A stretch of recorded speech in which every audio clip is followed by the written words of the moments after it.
All right, everybody. Well, good afternoon. For those of you who don't know me, let me shut this door because there's dishes going on in the background. For those of you who don't know me, my name is Tiffany Kent, and I'm board chair of the Harvard Business School Club of Atlanta. Thank you all for joining us today. We're super excited to have Tom, Amanda, and Anne here to speak with us about their book and how to write a book.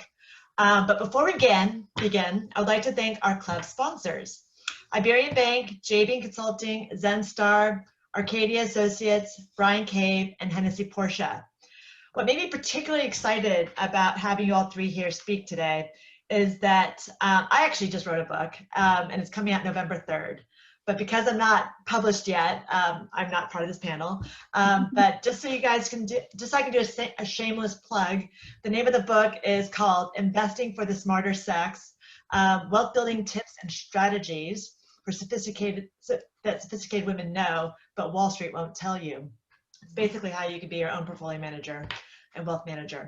So let's get into this yet. So let me do a quick introduction.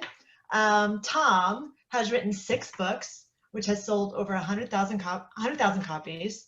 And he has a PhD in political science from MIT and an MBA from Harvard, of course. Tom owns his own executive search firm, Perimeter Search Group.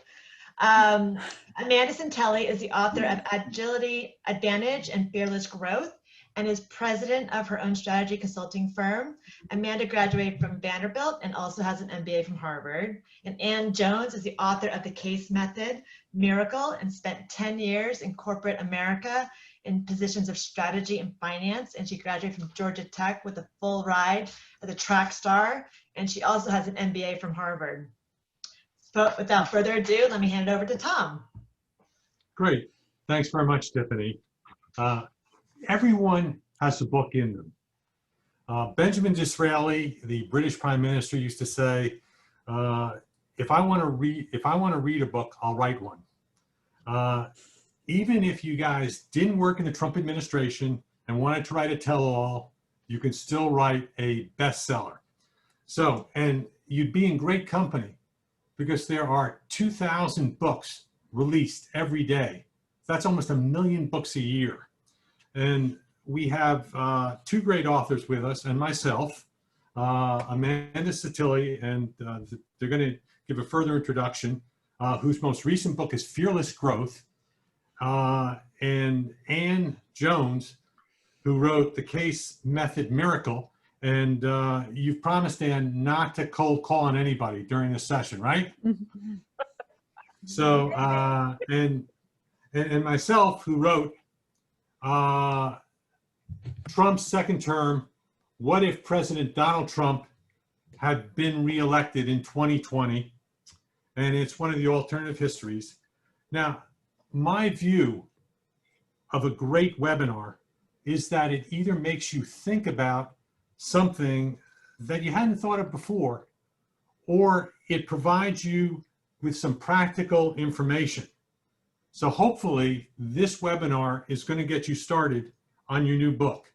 And we're going to have about 45 minutes of discussion and then 15 minutes of Q&A at the end.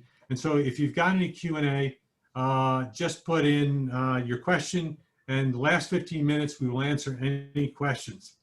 So, and this session is being recorded. We will post it online. So just remember that.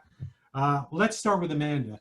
Amanda, tell me a little bit about yourself, what you do.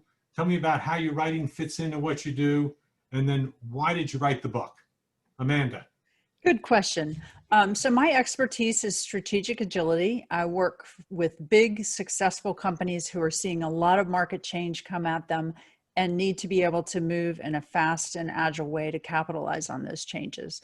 I've been lucky enough to serve Home Depot and UPS and Delta and a range of other financial technology and industrial companies. And so I've seen a lot, and what I kept seeing over and over again is that companies wanted to move fast on these opportunities, but they had a great deal of difficulty. Difficulty deciding what to do, difficulty getting moving, and difficulty harnessing the whole company to be able to go in a new direction, because there were so many things holding them back. And so the Agility Advantage, my first book, was kind of about how to spot the opportunities and begin movement on them and execute in a flexible way. And my second book, Fearless Growth, trying to show it, is about how to kind of give up control to gain control. So how to work with partners, how to empower your employees, how to really have a growth mindset throughout your company, and how to build trust throughout the organization so that you can really move together as a team, like a combat team moving through the jungle, able to move in a very coordinated way on new opportunities. The reason that I wrote the books was because I was sort of a generalist. I was ex-McKinsey. I never saw a problem I didn't think I wanted to solve. And so I had a really diverse practice. And I wanted to focus in on the opportunities where I could have the biggest impact, have the most fun, and work with some really, really interesting clients.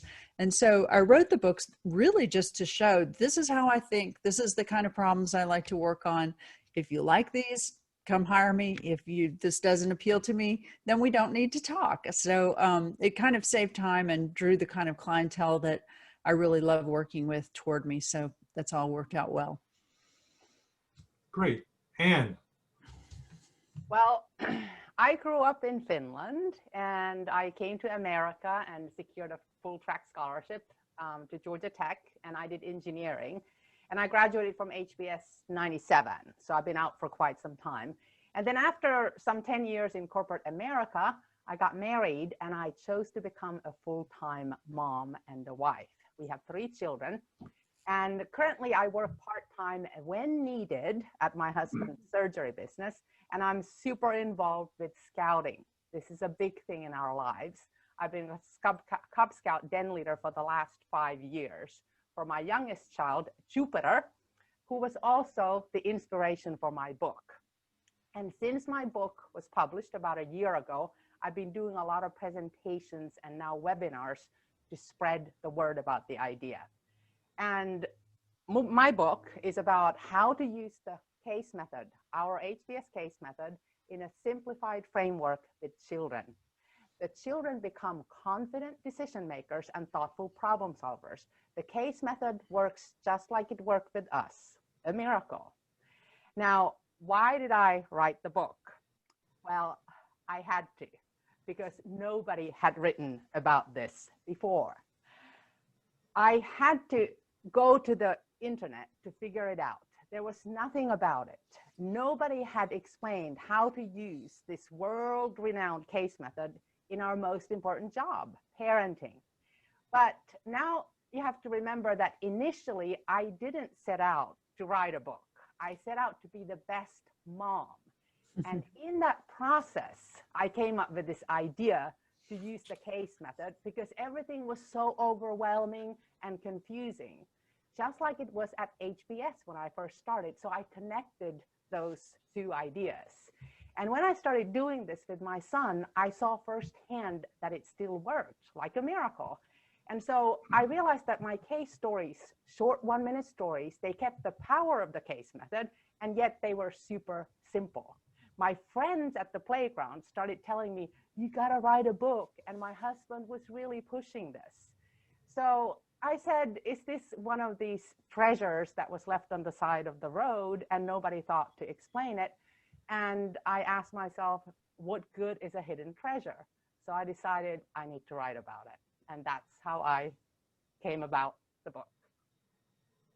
Great, thank you. My book, like the rest of us, I was sitting here during the pandemic at my desk.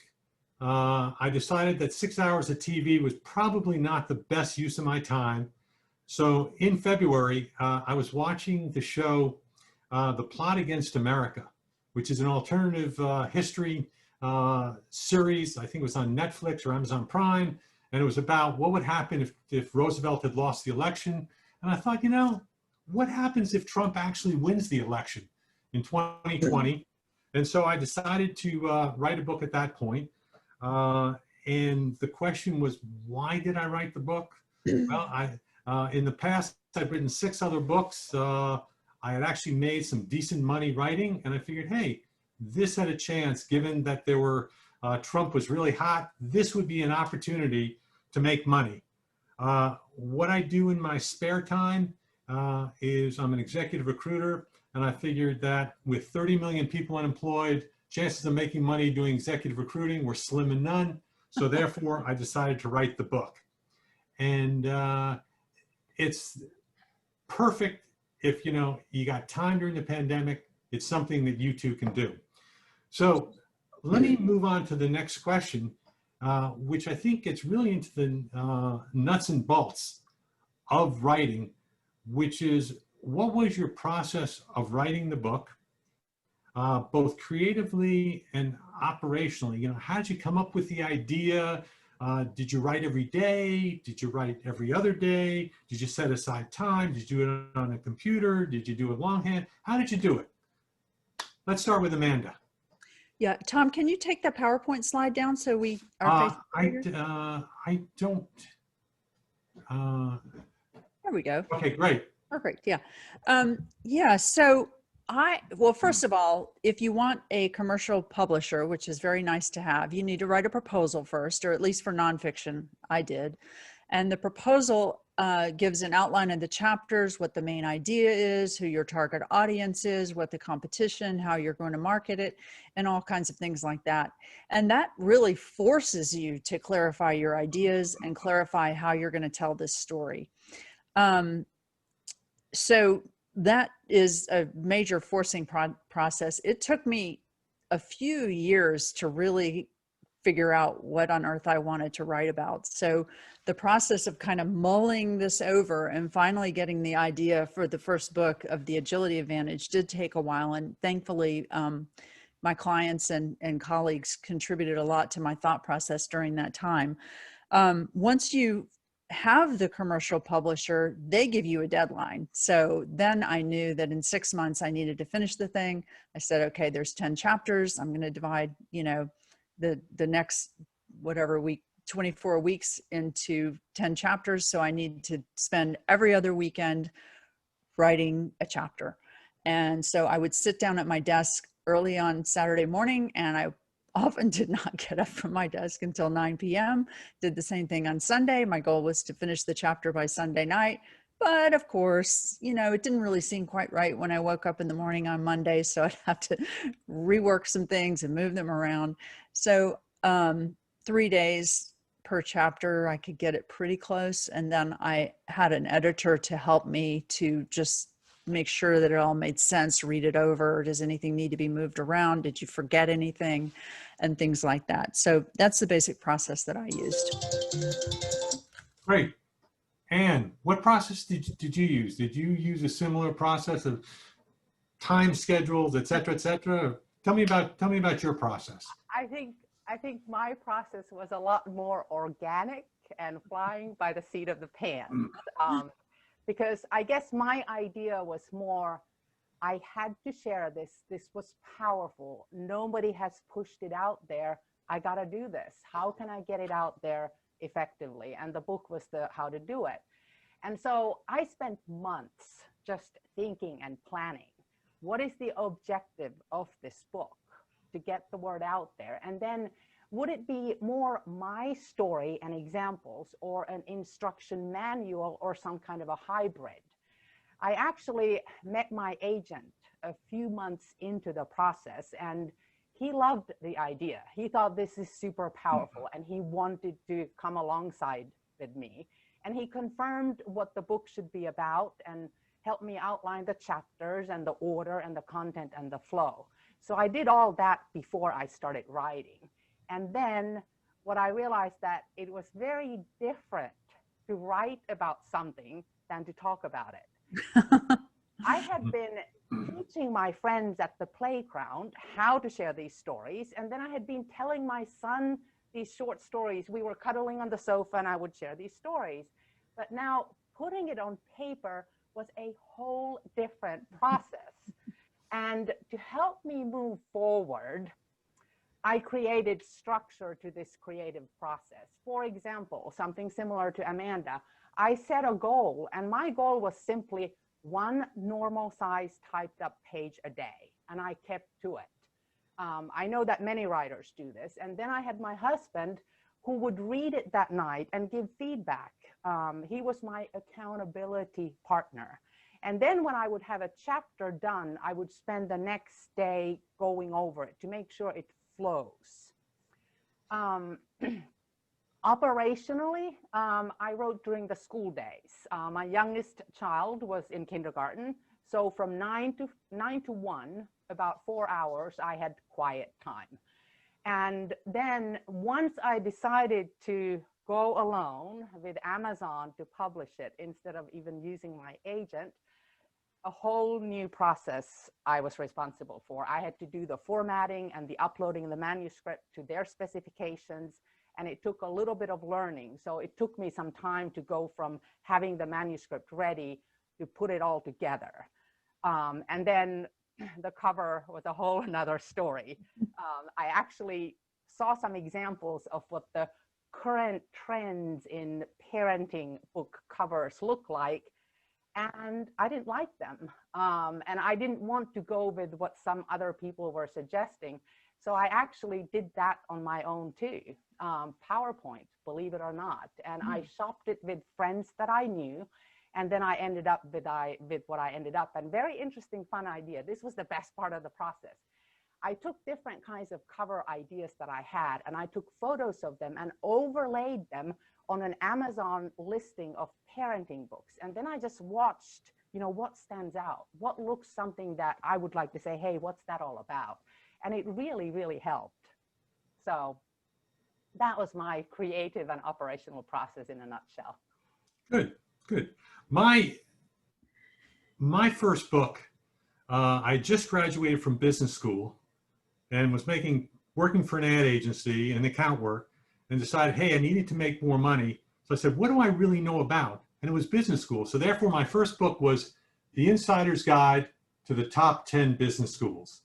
And I wrote it on the train, longhand, going back and forth while I was working full time to New York City. I was commuting back and forth, and I was sitting there writing, and people were looking at me, what's that guy doing? What's he writing so intently? My experience on my first book was so unusual because I said, you know, hey, this is fun. Maybe a publisher would be interested in this.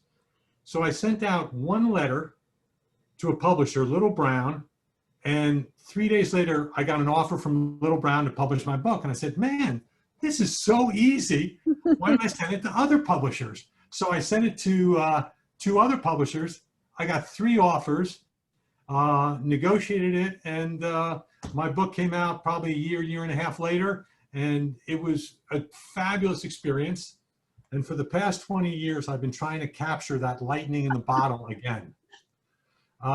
For other books, I then wrote a book about Barron's top 50. You've all got kids, and if you want to go to college, you look at Barron's. And so I wrote one of their books, a book for them, The Insider's Guide to the Top 50 Colleges.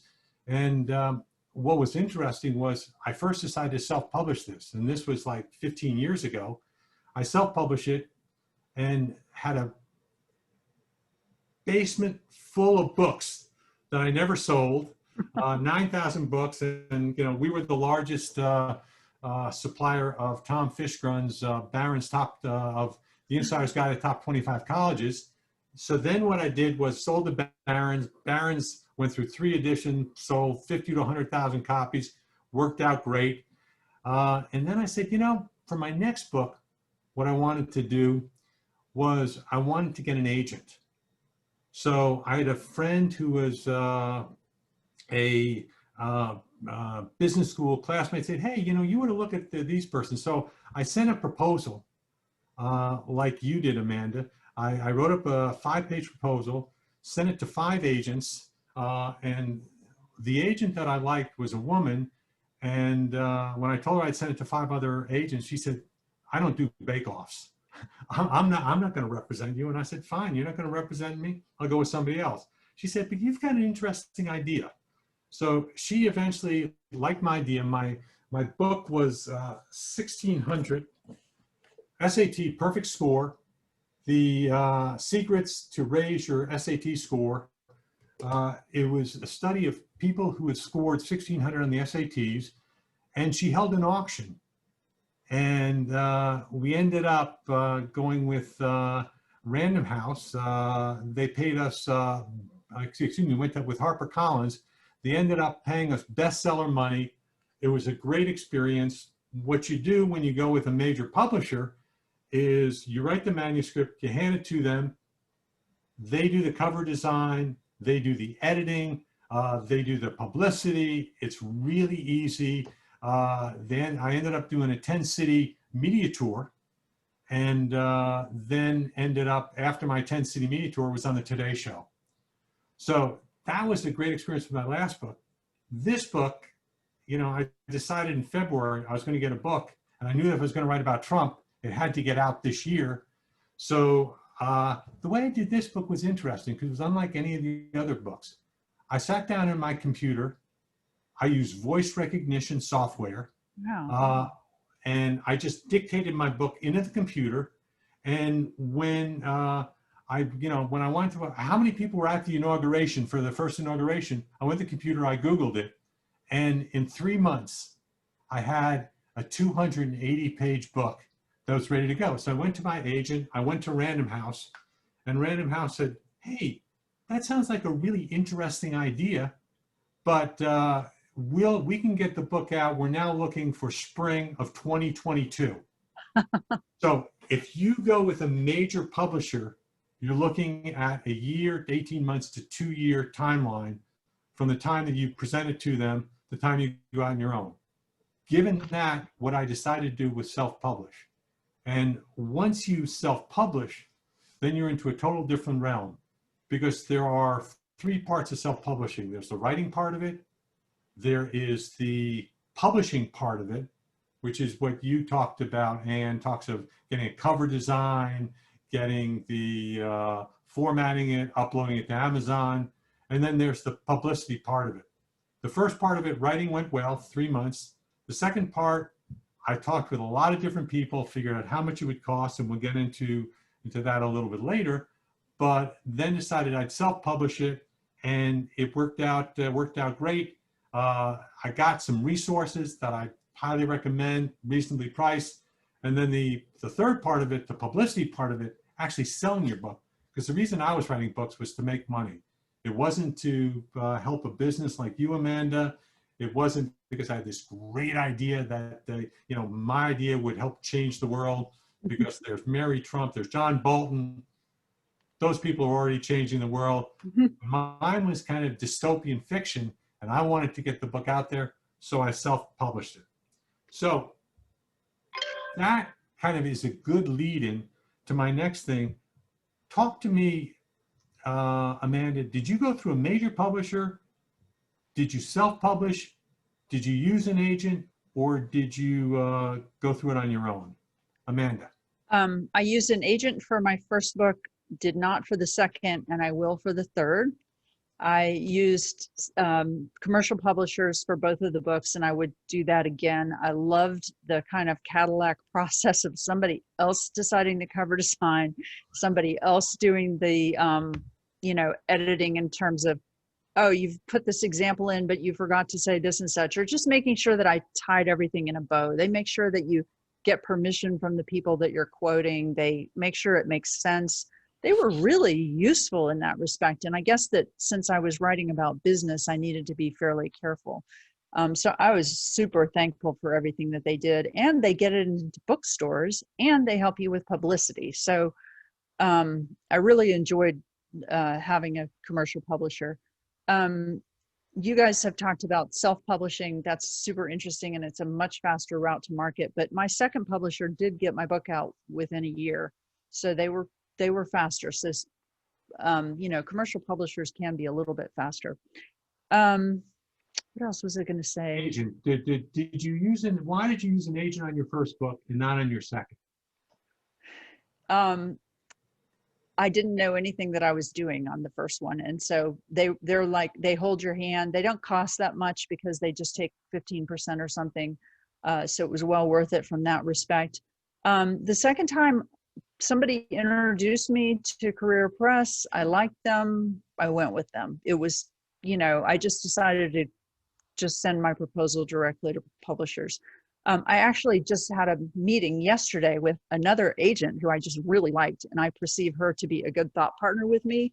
And I think she's going to do a good job helping me shape the proposal to be more appealing. She thinks I might be able to get The Economist as my publisher, which I think would be super cool. So I'm going to work with her probably because it just adds another element to the mix, another partner to advise me. Good, good. Yeah, I loved my agent in the sense that the night before I was going on the Today Show, I had dinner with my agent, and I distinctly remember she was asking me questions, saying, "Well, why'd you write this book?" and giving me the questions.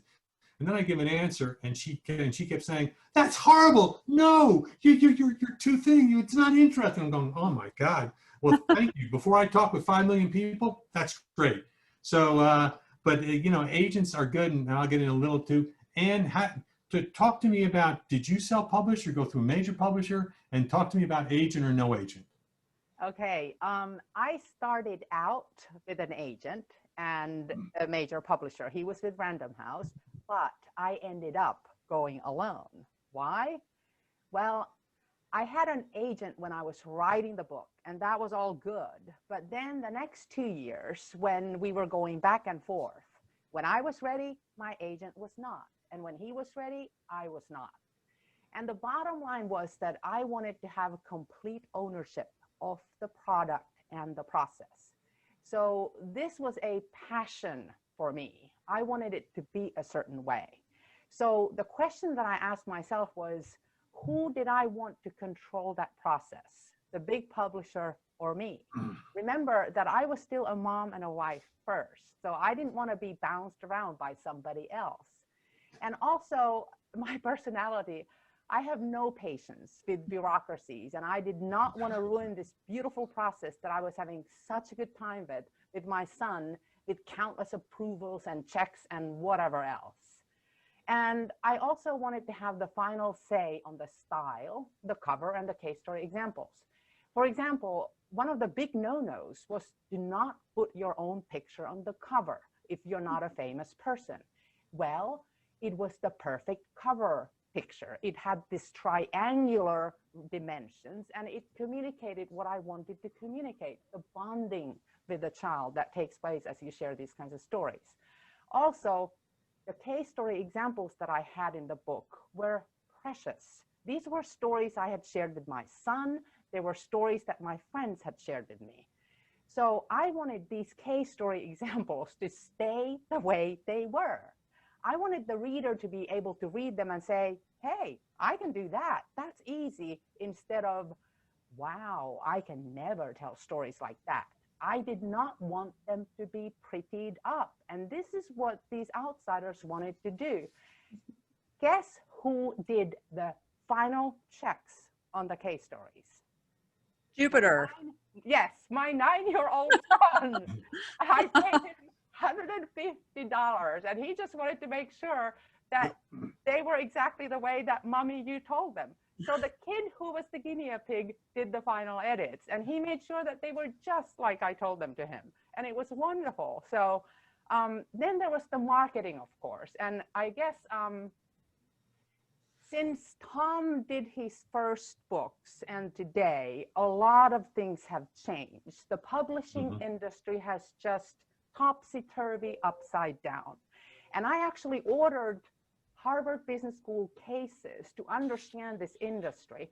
And then I talked with some published authors about their experience and how helpful it was to have these publishing houses behind you. And the key lessons to me was that whether I use a publisher or go alone, the marketing falls on me. The thinking that the big publishers would do this for me is not so true anymore. So in the end, what worked for me was to publish via Amazon, and I've been very happy. My book looks the way I wanted it to look, and it's exactly the way I wanted it. So this is fabulous to hear these different perspectives, but for me, this worked. Perfect, and that's a good segue, because the advantages of going with a big publisher and having done both is that A, it's a turnkey process, Amanda, as you said. Second, they can get you publicity and marketing that's sometimes difficult to do on your own, because I tried to get a review from the Atlanta Journal-Constitution, and they said they don't do self-publishing books for reviews, which I thought was kind of interesting. And the third thing is, money-wise, if your book succeeds, you can make more money with a commercial publisher. If you look at the market, there are 5 major publishers: Random House, HarperCollins, Macmillan, who control about 80% of the market. And so, you know, that's the big publisher game. The advantage of self-publishing, as I said previously, it's and as you pointed out, it's you have complete control. You know, you say, I like that cover, I don't like that cover, I want to put this in, I don't. So control is one thing. The other thing is speed to market. And big publishers just take a hell of a long time. And, you know, it's something where if you're writing a book and you know, this is going to be you, as it was for you, Anne, self-publishing is probably the way to go. And, you know, my process from starting writing the book to getting it on the shelves of Amazon, the virtual shelves of Amazon, was like a 5-month process, which is unheard of. Did I use an agent or not? And, you know, for my next book, I probably would use an agent. And if I had the time, I would have used this agent. And I talked to my agent about my current book, and she said, hey, great idea, but there's not enough time. So, but in the future, if you've got it, if you decide to agent or not agent, I would probably go with one. The major thing, though, that people say is that you can spend as much time looking for an agent as you can trying to get your book published. And so if timing is a consideration, and it's, you know, they're going to represent you. And if they're going to represent you, you better be, as Amanda said, very simpatico, that you've got the same idea of what you think the agent can do. So with that, let's go into, talk to me, Amanda, about the kinds of resources that it took to write the book and publish it. How much money did you spend? And have you made any money writing the book? And if you can be exact, I want to know the exact finances. So talk to me, Amanda. So I don't measure the money that I make based on the money that the book sells for, because I think I only get maybe $1 from each book that's sold. So it really, I mean, you and Anne both write books that almost anybody in the world could potentially be interested in. I write strategy books. Not that many people want to read them. Everybody in my client base wants to read them, but your average parent or your average kid wanting to get into a good college doesn't need them.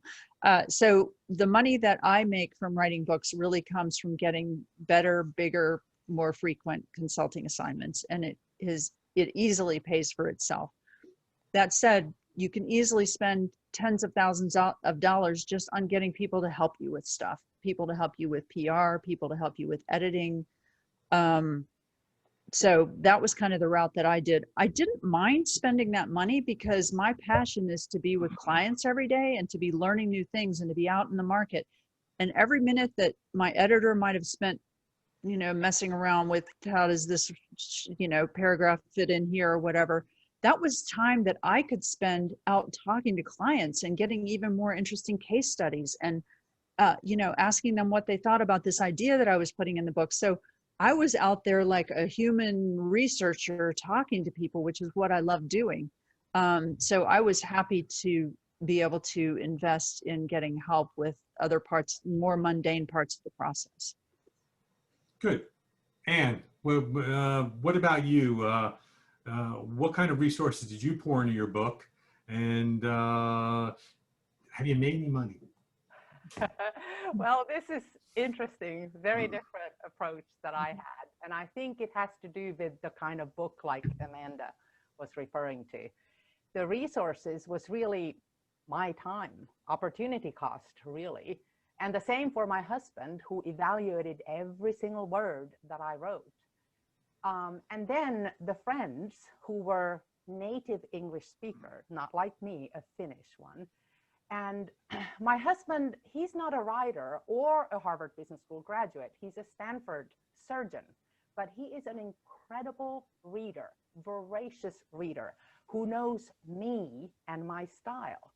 For example, I talked with another agent, and when she read my manuscript, she said, "This is dry. It's not humorous. In this niche, we want humor and funny books." I am the least funny person you would ever meet. I am so serious about everything. And so I wasn't going to change who I am to fit into some genre niche. And my husband understood this. My friends understood this. And lots of friends would give feedback on pieces of the book and the overall content. And a few went through the whole entire manuscript with comments and edits. But the other thing was that nobody accepted any payment. And I think this was possible because these were all parents. They were interested in this idea to begin with. So when they were reading it, wanting to learn what this was all about. Most of the edits, though, came from my agent because he was alongside me throughout the writing part. So that was very helpful. So money spent, really, I spent the big money on the copyright. I wanted to make sure that this was mine. And so I paid the Library of the Congress. And then, of course, the time that I spent. I mean, I spent a lot of time on this. Did I make any money? No, I didn't make any money writing the book, but the book is now selling all right on Amazon. And the big idea for me is to get this out there. And the book is just one vehicle. And now with the pandemic, yay, webinars. I've been able to do webinars all around the country. No travel costs, no hotel costs, just sitting in front of my computer in my little studio at home. So it's a very different book from what Amanda and Tom are talking about. And let me say, I've read Anne's book, and it was very readable and very approachable. And I didn't laugh on every page, but I got a lot out of it. So it was a great result. A serious mother here. But was that a paid endorsement? Was that a paid endorsement? No, it was a really good book. No, If you're a parent, definitely get it. Good, good. Now, in terms of how much money do you need to pour into to write a book? You know, the writing itself, if you got to pay somebody, if you got to pay for some information or some, that all depends. But in terms of, there's a whole cottage industry of companies that will help you write and publish books. And that amount of money will go anywhere from $1,000 you can spend on writing a book up to $20,000 and more, depending on what kind of help and resources that you need. And I talked with a couple companies that would take you from soup to nuts after the book was done, and they were saying about $10,000. What I ended up doing was I ended up talking to about 4 or 5, and then kind of saying, okay, how much does this cost? How much does the cover design cost? How much does the editing cost? How much does the formatting cost? And ended up going with a company that did an a la carte menu. So I paid a cover designer, and I love the cover design that this person did. I told this person what I was looking for, and she did a phenomenal job of, I wanted Trump in there looking very sinister, and I wanted the Trump second term and what if, and she did that. And then her husband actually was a consultant and wanted, I think, $2,500 to advise on the formatting and everything. I said, I don't need that. So I ended up spending about $5,000 in getting the book done, which within the scheme of things is really not expensive at all. In terms of the amount of money that you can make, there are 4 different ways that you can make money on books. Number one, you can write a bestseller, go to a commercial publisher and make a ton of money. I did that on my 16 Under Perfect Score book. The moment I signed a contract, made great money. The second way that you can make money is if you do it to support your business. So like Amanda, if you've got a consulting business and you want to give yourself credibility and you write a book on fearless growth, then you hand the book out and you make money through consulting. The third way you make money on writing books is to sell ancillary products. And so, you know, you've got a t-shirt, the Case Method Miracle, and it costs you $15, and you sell a boatload of that, and everybody walks around the school with it. So you sell ancillary products. You have a podcast, or you do a blog, and you do affiliated products. So in fact, one of the things that, as I started going through about how do you make money, a lot of the authors in the schools recommend that you develop a series of books, because you want to get your name out there, you want to get your name known. So book one, Trump's second term, you know, maybe that's a lost leader. The next book, Trump's third term, The Return of Trump 2024, that's where you make money. And then Trump Jr. 2028, if you do a series of books, and if you notice that a lot of the way that people make money is through mysteries, and they do series of books through mysteries. And John Grisham, you know, keeps turning these books out, Stephen King, and so that's how they make a ton of money. In terms of, did I make any money writing this book? I probably can recognize every person that's bought the book individually, because I know that I had a launch team, but you know, other books, first book went through, it sold 100,000 copies, went through 5 editions.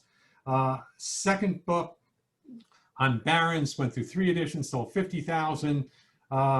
Third book, my SAT book, bestseller money, never made the advance back. And the way that companies determine your advance, big publishers will say, how many copies do we expect to sell of our book in order to make back the advance? Most books, just FYI, if you go through big publisher, sell 5,000 to 10,000 copies. And unless you're Mary Trump that sells 1 million books on day one, you're going to get a $5,000 to $10,000 advance.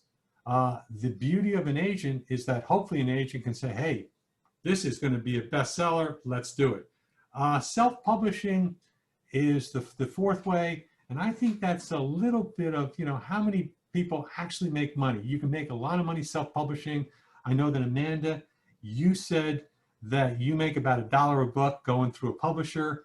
I can tell you, if you self-publish, depending on how you price the book and how much it costs to make, you're making anywhere from $3.50 to $4 a book. The question is, will you sell 4 times as many books if you go to a major publisher? And so these are kind of some of the economics. And you know, hey, I went to school on this book, and I've got a book series idea for my next series, and I'm looking at realistically how much money can I make and what do I need to do. So having gone through that, the next question I have is, Amanda, what worked well in the process and what didn't work so well for you? The process went really well, and it was very enjoyable. One thing that worked really well, I think, is bringing client stories into the books, because that's a way to engage with clients. They appreciate it. They want to be their name to be an endorsement. And they'll buy books from you. So I think that was a good thing. The only thing that maybe wasn't optimal, and it's not a bad thing, but I'm a researcher. I can go down a lot of rabbit holes. So I'd get really, really interested in a certain company, and I would just be like spending a half a day finding out every fact I could. And so I'm thinking that perhaps for the third book, I might use less research-based stories and more just out of my brain onto the page, like you described with the dictation. I can't dictate well, so it won't be that way. But I think that's the main thing, is just keeping myself from getting too interested in what I'm writing. Good. And Anne, what worked very well for you, and what didn't work so well? Okay. What worked well? Well, I think for me, what worked well first was that I think for me, it was wise to own the process and my time. I've enjoyed every minute of this, and I'm very happy with the end product. I gained a lot of new skills, including designing covers. And I feel like I gained a lot of sweat ownership. And then second, what went really well was that this target audience and the evolution of it. I initially targeted parents, and I started out doing presentations here in Atlanta for local schools and parent groups. Very hard to get to the educators. I haven't figured that out. Am I an outsider, non-expert coming in, disruptive innovation? They don't want to hear about it. I don't know. But the Harvard Business School and the Harvard alumni, fantastic. They have been winners. And I didn't think that that would be the case because personally, I just haven't found my HBS friends to be tremendously mommy focused or parenting focused. And so I didn't think that they would be interested in this, let alone do a presentation at their club about it. But this is what I've learned. Not only are the HBS and Harvard alumni interested in this, but they also have come and suggested all kinds of ideas. So lots of bang for the bucks in here to have targeted the Harvard group. And I think the lesson or the what I did right there was when when I started doing these presentations, I put an Instagram page, and the Harvard Business School current parents group, Crimson Parents, contacted me and they were interested. And this made me think, I wonder. Then the Harvard Club of Boston wanted me to come up there too and do a presentation. And now this was March of the last spring where I was going to go up there and do a presentation. And I was really excited to consider the alumni. And then the pandemic hit and everything got canceled. But now, what about webinars? And so I've been doing a lot of webinars, 15 so far since the summer. And they've been great. London is calling now, Sydney is calling now, and maybe we're going to be doing one in Brazil. And I have a guy who contacted me in the Boston webinar. He's from China, and he thinks that the China market is amazing for this, that anything to do with Harvard and improving their children's chances of success, they're going to eat it up.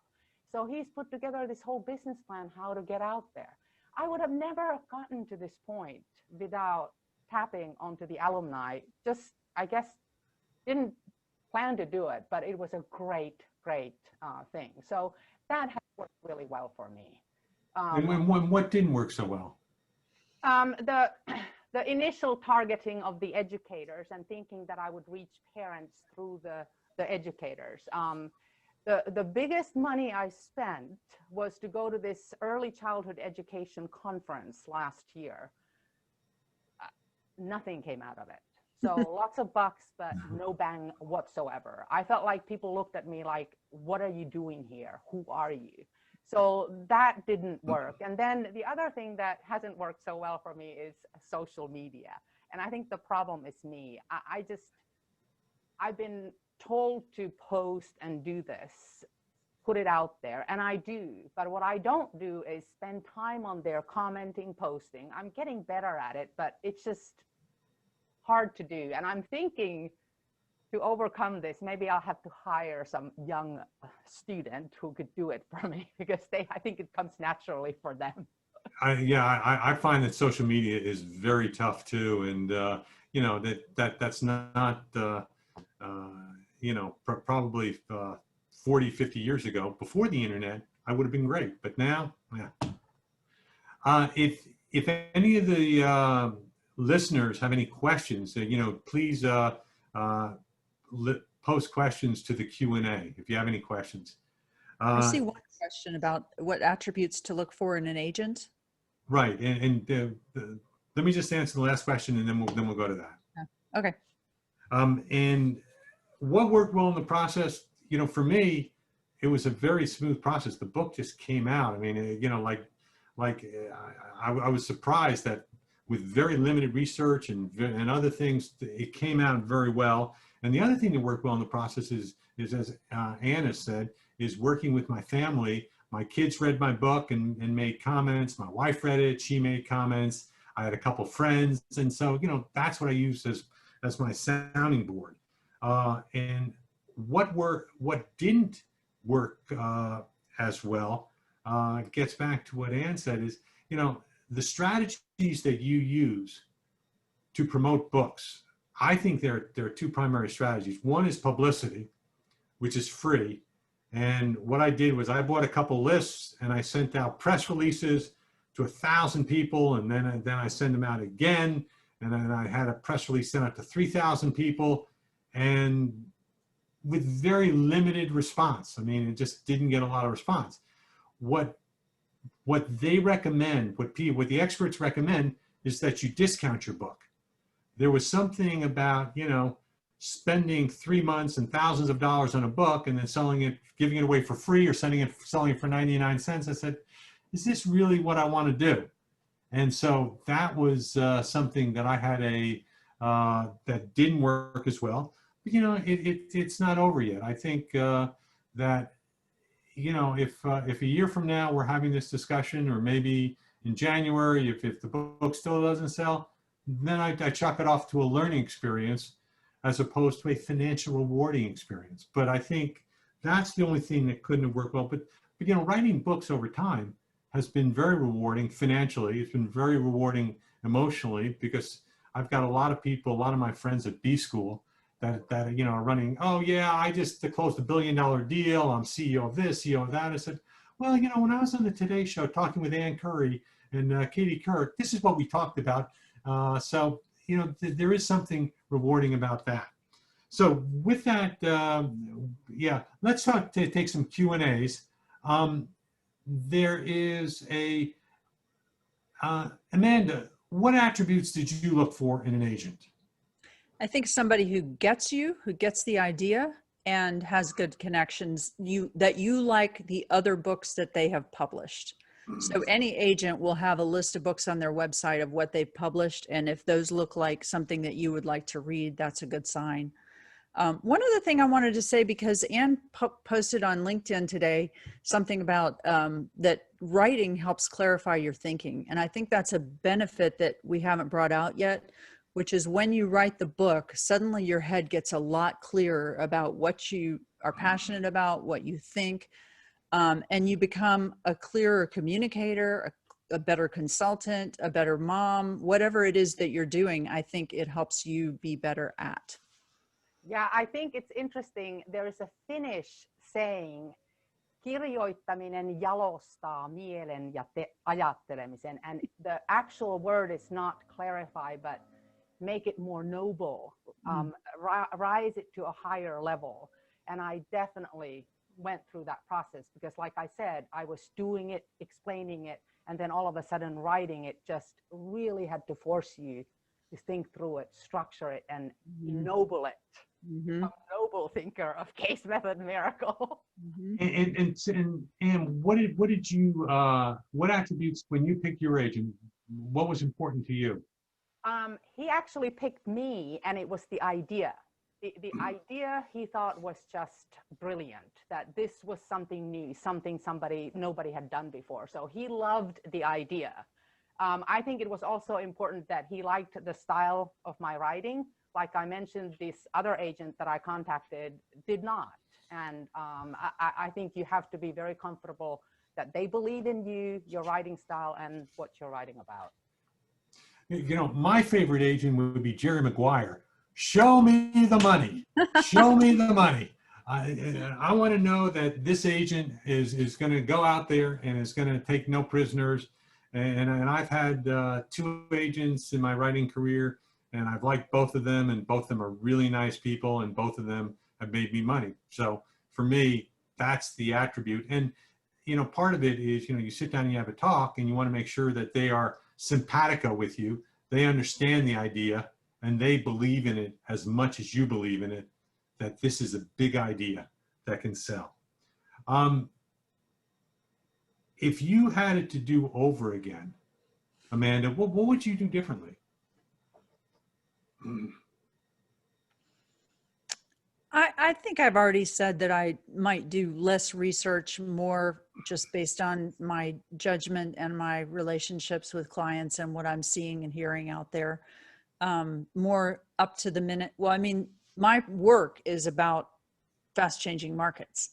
So the more I can have it really be up to the minute information of something that's going on right now, the more valuable the information is going to be. So that might be something I would change, but I had a good experience. I wouldn't change a whole lot. And what would you do differently? I think I would give up earlier. I think I knocked on some doors for too long. I think some of the doors that you keep knocking, you need to keep knocking because they just need to be probed up a little bit. But then some doors, they're just never going to open. So I think my personality of just not giving up and just going at it was working a little bit against me. Another thing that maybe I could have done differently, I could have chosen to target the Harvard Business School alumni and Harvard alumni earlier. But back a year ago, I wasn't ready to start flying around the country doing presentations. I wanted to be at home and be here with my son. So now the webinars is perfect. So Good. give up when it's time to give up and keep going when it's time to keep going. And I guess that's just wisdom, wise decisions. The thing that I probably am doing differently for my next book is that I'm thinking about, how do I make money on the book? And the conclusion that I can't come to is I want to do a book series. And so, that's kind of my learning from, instead of doing a one-off, I would probably do a book series. But also I'm thinking a lot more deeply. This isn't an internet where I'm going to lose money for umpteen gazillion years and then make it up through investors. I want to know, how do I think that I can monetize this book idea? And in that sense, it's like an entrepreneurial endeavor. My final question, because we're coming up on about 2 minutes, is there any tips or guidance that you give to a prospective author? Because I suspect that that some of the people listening are going to say, hey, what's a good lesson that or tip that I can get from you published authors? Amanda. I got this after I'd already written 2 books, but it's been very helpful for my blogging and things now. I got this book called Writing the Mind Alive. And it's a technique for listening to Baroque music, writing by hand on a plain white piece of paper for 25 minutes a day. And I'm finding that just my good, honest, valuable thoughts are pouring out of me much more easily. So get that book and try it. So you're going for Baroque? Yeah. Sorry. Vivaldi, Bach, Handel, there we go. Right. And what about you? What's the one tip that you would give? Just do it. Jump in. But also make sure that you understand the financial side and your expectations. Most writers cannot support themselves just writing. If money comes, I think it comes later and after sustained effort, if we're talking about the books. Mm-hmm. And I think also support is very important. I had my husband and then my friends who kept telling me how great this was. It really, really helped keep the dynamic going. And then I had a little fellow who kept coming to me for more stories. Good. And I guess my tip is figure out, why it is that you're writing this book. And I say that because if you're writing the book for fame, you got to think twice about it, because how many authors, if there are 750,000 authors that are publishing each year, how many of them can you name? So got to say, am I writing this for fame? Am I writing this for fortune? How many of those 750,000 authors are going to make, I think the average, more than 50% of the books sell under 500 copies, and you're not going to make any money. And then the rest sell 2,000 to 3,000 copies, which you're still not going to make. So there's a very small percentage. Or you got to decide, hey, is this something that, like Amanda said, which, can help support your business? And I have other consultants that have written books, and it's not the money from the book as much as it sells the consulting. And it's kind of like a business card on steroids. And so I think that's important. So I think, decide why it is that you want to write the book and go in with realistic expectations. My clock's got 1 o'clock now. We're coming up on, we are on the hour. I want to thank Amanda. Great job. Amanda, what's your book again? I forgot. Fearless Growth. Fearless Growth. And how do people get it? They can go on Amazon and get either of these two books. The content is different. And link to me on LinkedIn or subscribe to my newsletter because I'm putting out new stuff all the time. Good. And Anne, talk to me because my wife said she needs a book that she's going to know how to control me. So talk to me about your where's your book and where do we get it? It's on Amazon, and you can use this with your spouse.